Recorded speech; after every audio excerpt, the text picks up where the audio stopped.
मेरे सभी प्यारे भाइयों बहनों को नमस्कार। मैं भी त्रिपाठी आप सभी का अपने एजुकेशनल फॉर सक्सेस क्लासेस में हार्दिक स्वागत अभिनंदन करता हूं। दोस्तों, हम सब देख रहे हैं इतिहास के बाद से हम सब कवर कर रहे हैं विज्ञान को। और विज्ञान में जो हमारा आज का चैप्टर होने वाला है वह है द्रव्यमान, बल, त्वरण, कार्य, ऊर्जा, संवेग, गति। ये सब यांत्रिकी में आते हैं। तो चलिए इन सभी को एक बार देखते हैं। अगर आपने मेरी पुरानी वीडियो नहीं देखी है तो कृपया जा करके मेरी पुरानी वीडियो को देखें और देखेंगे वहाँ पे बेहतरीन बेहतरीन प्रश्न आपके पड़े हुए हैं। चलिए ज़्यादा लेट न करते हुए जल्दी चलते हैं अपने प्रश्नों की तरफ। दोस्तों, जो भी हमारा प्रश्न होने वाला है वह बीपीएससी टीचर के लिए बहुत ही इंपॉर्टेंट है। अगर आप बीपीएससी टीचर्स की तैयारी कर रहे हैं तो आपका वीडियो ये होने वाला है। चलिए पहले यार नोट्स की तरफ आते हैं। दोस्तों, ये नोट्स आपके लिए है। वीडियो को रोक करके आप नोट्स को एक बार पढ़ लीजिएगा, जो आपके लिए इम्पोर्टेंट आपका होगा। देखिए, ये सब जितने भी आपको नोट दिए दिए गए हैं सभी नोट्स आपके लिए बहुत इंपॉर्टेंट होने वाले हैं। अतः नोट्स को आप स्किप मत करिएगा और बाद में आप जब हमारे प्रश्न खत्म होंगे तो उसके बाद से वीडियो को एक बार आप दोबारा रिपीट करके और जितने भी आपके ये नोट्स दिए गए हैं आप नोट्स को एक बार देख लीजिएगा, क्योंकि नोट्स को लाने का हमारा मेन मकसद है कि आपकी तैयारी जो है पूर्ण रूप से हो जाए। इसे आप देख रहे हैं, तुरंत देख रहे हैं, बहुत सारे न्यूटन के गति के नियम हैं। सभी आपके नियम, सभी तरह के आपके नोट्स आपके इसमें दिए गए हैं। आप इसको एक बार जरूर पढ़ लीजिएगा, जो आपके लिए इम्पोर्टेंट आपका होगा। लेट नहीं करेंगे दोस्तों, क्योंकि समय की कीमत बहुत होती है। इसलिए हमारा चैनल आपको प्राथमिकता देता है तैयारी को पूर्ण कराने में।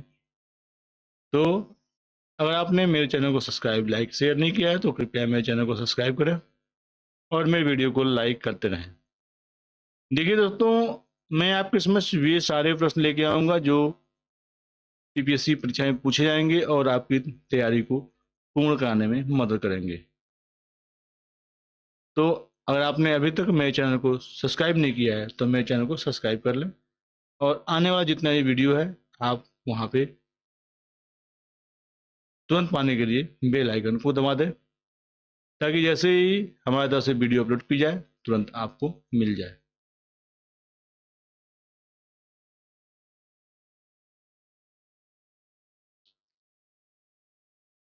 देखिए दोस्तों, जो भी आप वीडियो देख रहे हैं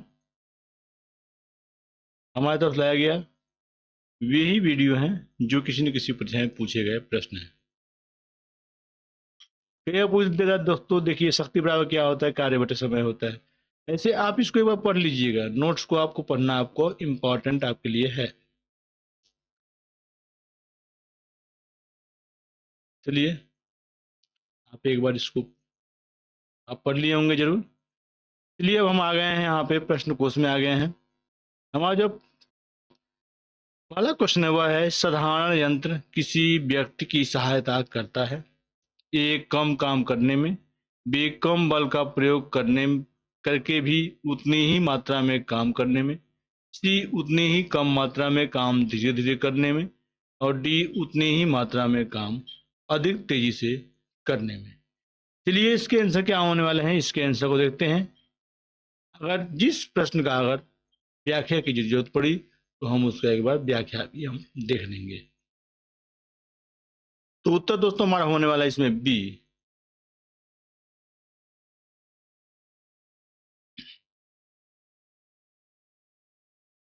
साधारण यंत्र किसी व्यक्ति द्वारा कम बल प्रयोग करने करके भी उतनी ही मात्रा में काम करने में सहायता करते हैं। चलिए दूसरे नंबर का अपना क्वेश्चन यह है, एक व्यक्ति एक संवेदनशील तराजू पर खड़ा है। यदि वह गहरी सांस अंदर लेता है तो तराजू की रीडिंग ए बढ़ेगी, बी घटेगी, सी रीडिंग पर कोई प्रभाव नहीं पड़ेगा, डी वह बढ़ेगी या घटेगी यह वायुमंडलीय दबाव पर निर्भर करेगा। चलिए इसका सही आंसर क्या होने वाला है, तो ए अपना सही आंसर है, बढ़ेगी। देखिए यहाँ लिखा गया है व्यक्ति के गहरे सांस लेने में तराजू की रीडिंग बढ़ेगी, अर्थात तराजू द्वारा व्यक्ति का वजन अधिक दर्शाया जाएगा।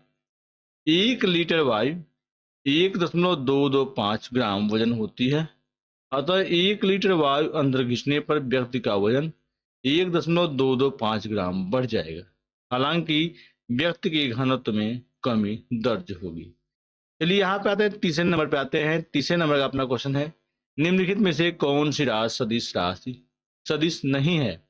कह रहा है ए विस्थापन, बी वेग और सी बल और डी आयतन। देखते हैं सही आंसर क्या होने वाला है। तो सही आंसर आपको होगा डी आयतन। क्यों, इसका व्याख्या पढ़ लेते हैं। देखिए, वे राशियां जिनको व्यक्त करने के लिए दिशा एवं परिमाण दोनों की आवश्यकता होती है, सदिश राशियां कहलाती हैं। एक बार आप ध्यान दें फिर से, वे राशियां जिनको व्यक्त करने के लिए दिशा एवं परिमाण दोनों की आवश्यकता होती है, सदिश राशियां कहलाती हैं। जिन राशियों को व्यक्त करने के लिए केवल परिमाण की आवश्यकता होती है, दिशा की नहीं, उन्हें अदिश राशियां कहते हैं। अतः बल, वेग, विस्थापन, त्वरण, संवेग, आवेग आदि सदिश राशियां हैं, जबकि आयतन अदिश राशि है। चलते हैं नेक्स्ट चौथे नंबर पे। यहाँ लिखा गया है, निम्नलिखित में से कौन सी सदिश राशि है। ए समय, बी चाल, सी विस्थापन, डी दूरी। सही आंसर क्या है। तो सी आंसर सही होगा, विस्थापन सही आंसर है। अब आते हैं 5 नंबर के क्वेश्चन के तहत। यहाँ पे क्वेश्चन अपना है, निम्न में से कौन सी सदिश राशि नहीं है। ए गति, बी वेग, सी बल आघूर्ण, डी विस्थापन, ई उपयुक्त में से कोई नहीं, उपयुक्त में से एक से अधिक। इसका सही आंसर क्या होने वाला है। तो देखते हैं, इसका सही आंसर अपना होगा ए गति। देखिए यहाँ पे लिखा गया दोस्तों, व्याख्या में है, वे राशियां जिनको व्यक्त करने के लिए दिशा एवं परिमाण दोनों की आवश्यकता होती है, सदिश राशियां कहलाती हैं। इसका जो परिभाषा है याद आपको हो गया होगा। चलिए उदाहरण, बल, वेग, विस्थापन, त्वरण, संवेग आदि जिन राशियों को व्यक्त करने के लिए केवल परिमाण की आवश्यकता होती है, दिशा की नहीं, उन्हें अदिश राशियां कहते हैं। उदाहरण, आयतन, दाब, चाल, दूरी आदि। चलते हैं अब नेक्स्ट क्वेश्चन के तहत। नेक्स्ट क्वेश्चन को एक बार देख लेते हैं। नेक्स्ट क्वेश्चन क्या आने वाला है। देखिए दोस्तों, बहुत ही बेहतरीन क्वेश्चन आपके सामने है। देखिए 6 नंबर का अपना है, निम्नलिखित में से कौन सी अदिश राशि है। ए बल, बी दाब, सी वेग, डी त्वरण, ई उपयुक्त में से कोई नहीं, उपयुक्त में से एक से अधिक। सही आंसर क्या होने वाला है। तो देखते हैं, बी अपना दाब सही आंसर होगा। देखिए वही चीज फिर से उदाहरण आप एक बार इसको देख लेंगे। ठीक, उदाहरण में दिया गया है, अदिश राशियां कहते हैं। अदिश राशियां क्या हैं। तो आयतन, दाब, चाल, दूरी आदि। चलते हैं नेक्स्ट 7वें नंबर के तहत। निम्नलिखित में से कौन सी एक सदिश राशि है। ए संवेग, बी दाब, सी ऊर्जा, डी कार्य। देखते हैं सही आंसर क्या होने वाला है। तो ए अपना सही आंसर होगा, संवेग जो है एक सदिश राशि है। चलते हैं अब नेक्स्ट क्वेश्चन के तहत। यहाँ पे है, पदार्थ के संवेग और वेग के अनुपात में कौन सी भौतिक राशि प्राप्त की जाती है। ए वेग, बी त्वरण, सी द्रव्यमान, डी बल। सही आंसर क्या है इसका। तो सी होगा द्रव्यमान। देखिए यहाँ पे लिखा गया है, किसी वस्तु के द्रव्यमान तथा वेग के गुणनफल को वस्तु का संवेग कहते हैं। एक बार पुनः आप ध्यान दें, किसी वस्तु के द्रव्यमान तथा वेग के गुणनफल को वस्तु का संवेग कहते हैं। संवेग बराबर द्रव्यमान गुणे वेग। इसको आप नोट कर ले या स्क्रीनशॉट ले लें। इसलिए द्रव्यमान बराबर संवेग बटे वेग। चलते हैं 9 नंबर की तरफ। यहाँ पे है, बल गुणनफल है। पीपीएससी 2001 का क्वेश्चन है। ए द्रव्यमान और वेग का, बी द्रव्यमान और त्वरण का, सी भार और वेग का, डी भार और त्वरण का। सही आंसर क्या होने वाला है। तो दोस्तों सही आंसर होगा आपका बी द्रव्यमान और त्वरण का। क्यों होने वाला है। तो देखते हैं, बल व धक्का या खिंचाव है जो एक वस्तु द्वारा दूसरी वस्तु पर आरोपित किया जाता है। बल बराबर द्रव्यमान गुणे त्वरण। चलते हैं नेक्स्ट क्वेश्चन के तहत। 10 नंबर है दोस्तों, यदि किसी घन के आयतन और पृष्ठ क्षेत्रफल को निरूपित करने वाली संख्याएं समान हो तो उस घन की किनारे की लंबाई माप इकाई में होगी। ए 3, बी 4। चलते हैं इसके अन्य ऑप्शन को देख लेते हैं, उसके बाद देखेंगे इसका आंसर क्या होने वाला है। दोस्तों, अगर मेरी वीडियो आपने पूरी देख ली तो मैं आपसे ये वादा करता हूँ कि जो भी ये प्रश्न आपके आ रहे हैं इसमें से बहुत सारे प्रश्न आपके बीपीएससी टीचर्स में देखने को मिलेगा। तो आप मेरी वीडियो पूरी देखें और मन से देखें। देखिए, सी है 5 और डी है आपका क्या है 6। आंसर क्या होने वाला है तो होगा डी 6। आप देख रहे हैं यहाँ पे।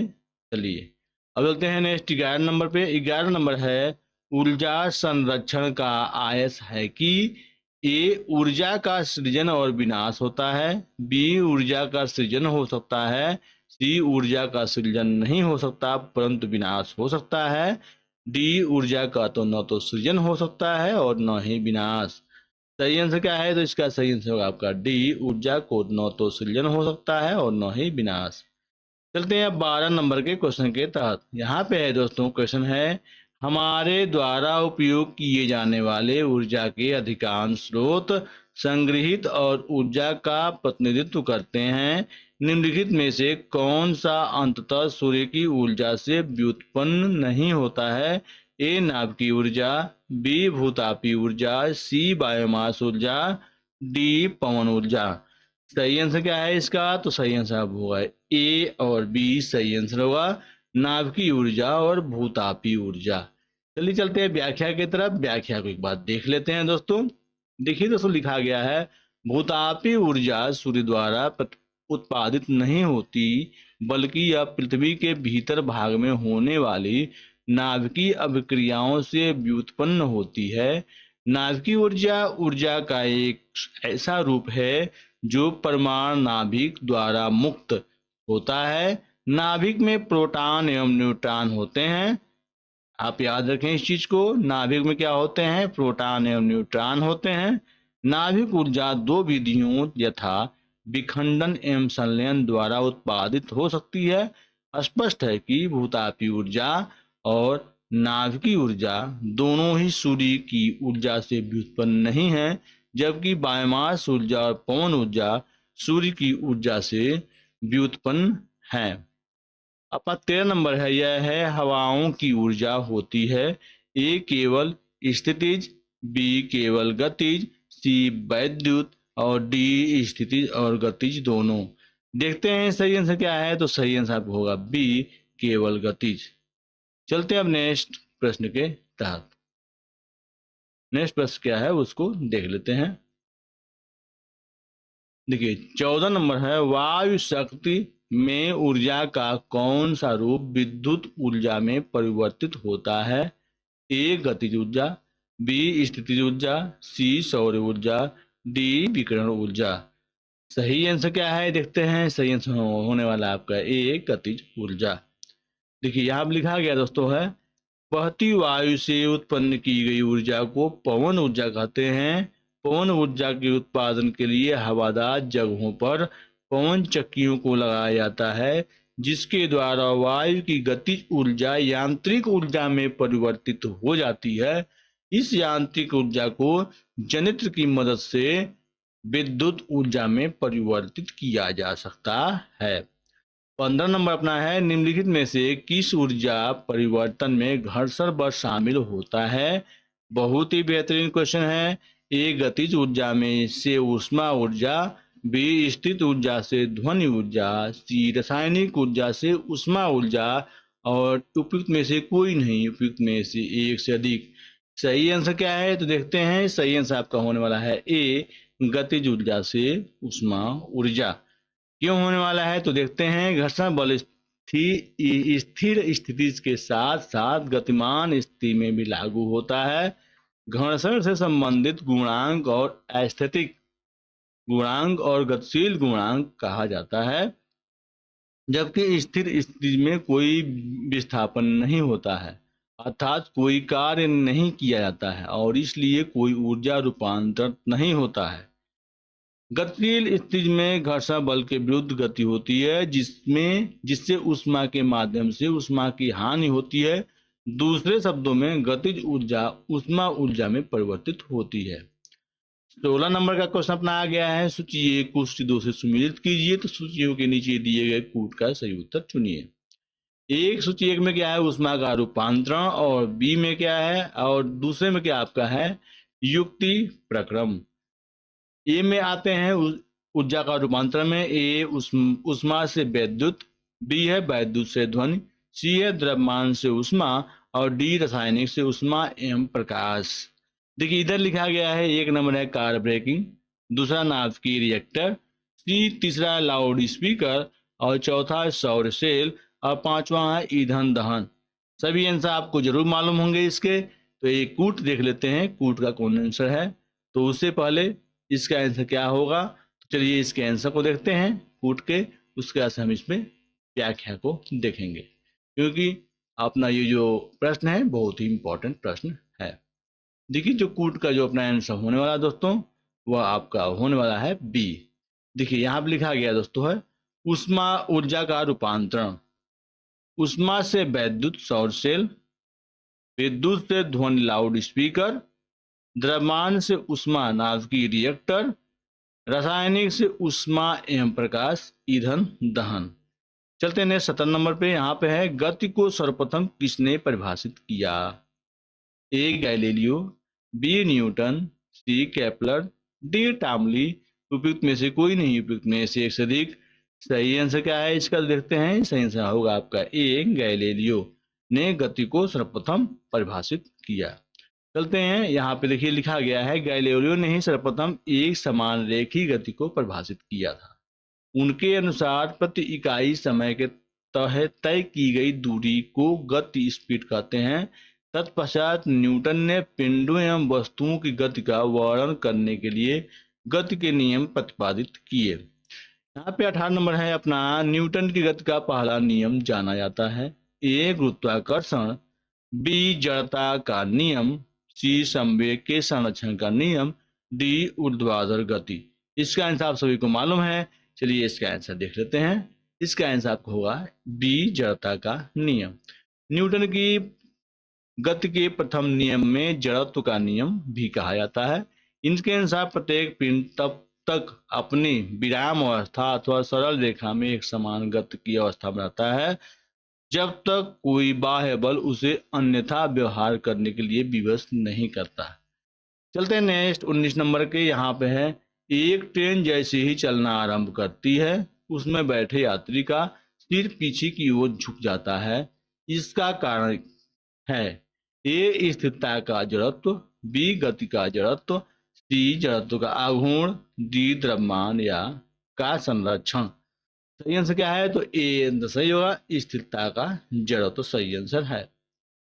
चलते हैं इसकी व्याख्या को एक बार देख लेंगे, उसके बाद से चलेंगे नेक्स्ट क्वेश्चन के तहत। यात्री ट्रेन में एकाएक चल देने से पीछे की ओर गिर जाता है। इसका कारण यह है कि यात्री के शरीर का निचला हिस्सा जो गाड़ी के संपर्क में है, वो यह हिस्सा गाड़ी के साथ चलने लगता है, परंतु ऊपरी हिस्सा स्थिरता के जड़त्व के कारण विरामावस्था में ही बने रहने का प्रयत्न करता है। फलतः यात्री के शरीर का ऊपरी हिस्सा पीछे की ओर झुक जाता है। चलते हैं 20 नंबर के तहत। यहाँ पे है दोस्तों, क्वेश्चन है आपका, एक बस सीधी रेखा पर चल रही है और अचानक दाईं ओर एक तेज मोड़ लेती है। बस में बैठे यात्री, क्वेश्चन को ध्यान से सुने।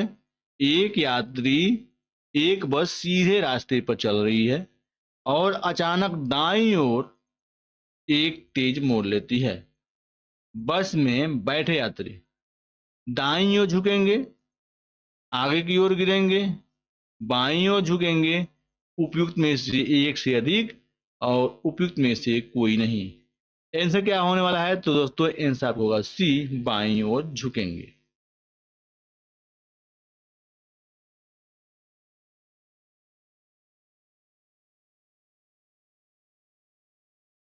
बी विश्राम की स्थिति, सी मानसिक स्थिति, डी आंकड़ों का अध्ययन। सही आंसर क्या है इसका, आप देखते हैं बी आंसर सही होगा, विश्राम की स्थिति सही आंसर होगा। चलते हैं 22 नंबर के तहत।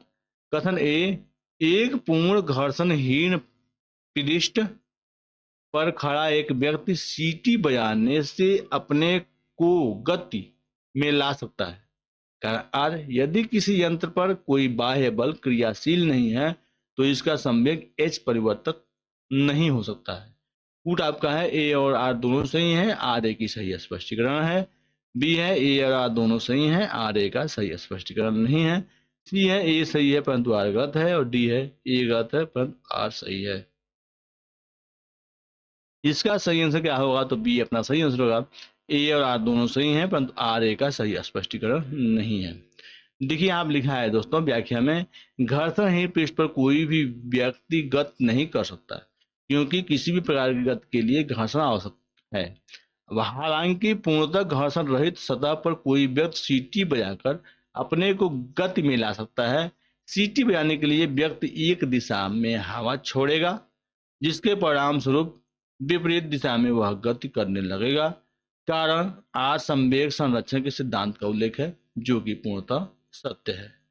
चलते हैं नेक्स्ट क्वेश्चन के तहत। नेक्स्ट क्वेश्चन को देख लेते हैं, 23, 24 और 25 को देखेंगे, उसका से आगे के वीडियो में हम अन्य प्रश्न को देखेंगे। अब तक आपने मेरे चैनल को सब्सक्राइब नहीं किया तो मेरे चैनल को सब्सक्राइब कर लें और वीडियो को लाइक कर लें। चलिए यहाँ पे है, सड़क पर चलने की अपेक्षा बर्फ पर चलना कठिन है क्योंकि बर्फ सड़क से सख्त होती है, बी सड़क बर्फ से सख्त होती है, सी जब हम अपने पैर से धक्का देते हैं तो बर्फ कोई प्रतिक्रिया व्यक्त नहीं करती है, और बर्फ में सड़क की अपेक्षा घर्षण कम होता है। सही आंसर क्या है, देखते हैं अपना डी सही आंसर होगा, बर्फ में सड़क की अपेक्षा घर्षण कम होता है। देखिए चलते हैं अब नेक्स्ट क्वेश्चन के तहत। 24 नंबर है, निम्न कथन का पर तथा उसके निकाले गए निष्कर्ष पर विचार करिए। अब बताइए कि कौन सा निष्कर्ष सही है। कथन, भरी हुई गाड़ी को चलाने में उसके चलायमान रखने के लिए आवश्यक ताकत की अपेक्षाकृत अधिक ताकत से धक्का देना पड़ता है। निष्कर्ष ए है, किसी चलायमान वस्तु का भार कम होता है। बी है, प्रारंभ में पहिए फिसलने लगते हैं। सी है, एक बार गाड़ी चल पड़ने के बाद घर्षण कम होता है। डी, अभ्यास से निपुणता प्राप्त होती है। इसका सही आंसर क्या है, तो सी सही आंसर होगा, एक बार गाड़ी चल पड़ने के बाद घर्षण कम होता है। देखिए लिखा गया है यहाँ पे, भरी हुई गाड़ी को चलाने में उसे चलायमान रखने के लिए आवश्यक बल से अपेक्षाकृत अधिक बल लगाना पड़ता है क्योंकि एक बार गाड़ी चल देने के बाद घर्षण कम होता है। 25 नंबर अपना क्वेश्चन है, फुटबॉल के खेल में एक गोलकीपर फुटबॉल को गोल में पड़ने के बाद अपने हाथों को पीछे की ओर खींचता है। जब गोलकीपर को किस प्रकार समझ बनाता है। ए है, संवेग परिवर्तन की दर को कम करने में। बी, फुटबॉल पर अधिक बल लगाने में। सी, फुटबॉल द्वारा हाथों पर लगाए गए बल को बढ़ाने में। डी, उपयुक्त में से एक से अधिक, उपयुक्त में से कोई नहीं। सही आंसर क्या होगा, तो ए, संवेग परिवर्तन की दर को कम करने में। चलिए दोस्तों इसके बाद एक क्वेश्चन देख लेते हैं, उसके बाद मिलेंगे कल के वीडियो में। चलिए इसका व्याख्या क्या है।